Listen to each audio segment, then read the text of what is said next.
Troisième journée à l'occasion de cette 13e édition de l'Open Tennis Handisport du Loiret. Nous avons assisté de très belles rencontres aujourd'hui avec notamment la finale simple dame et vous allez avoir dans quelques instants l'interview de la vainqueur de cette 13e édition.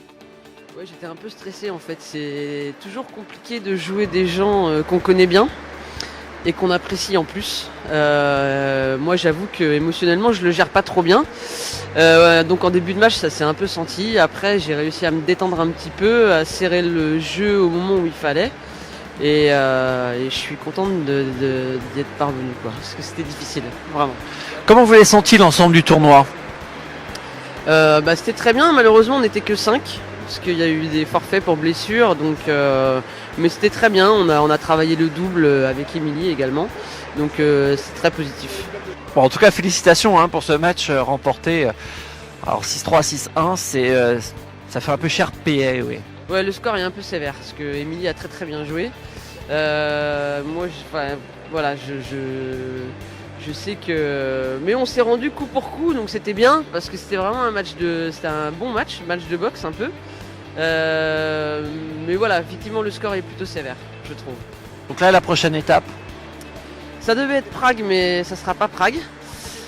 Du coup, les championnats de France pour clôturer l'année en début décembre.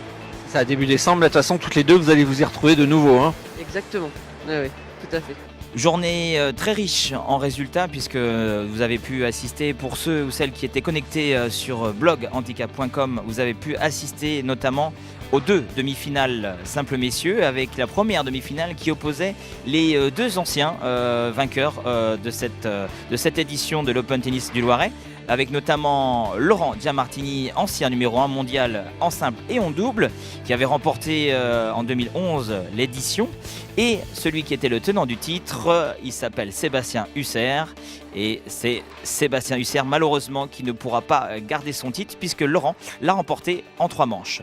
Qualification aussi pour la finale de Gaëtan Mingui aux dépens du directeur du tournoi, Stéphane Goudou, en 2 manches. On peut peut-être dire que c'était difficile pour Stéphane à la fois d'être le directeur du tournoi et de se concentrer pour cette demi-finale. On retrouvera Laurent Giamartini face à monsieur Gaëtan Mingui, qui puisait, Gaëtan et Stéphane ont remporté malheureusement sous le tapis vert la finale du double messieurs, puisque Philippe Bonnet, qui était aussi en finale double messieurs, a dû déclarer forfait dû à une blessure à l'épaule. Malheureusement, ils ont remporté cette victoire, mais sur le tapis vert.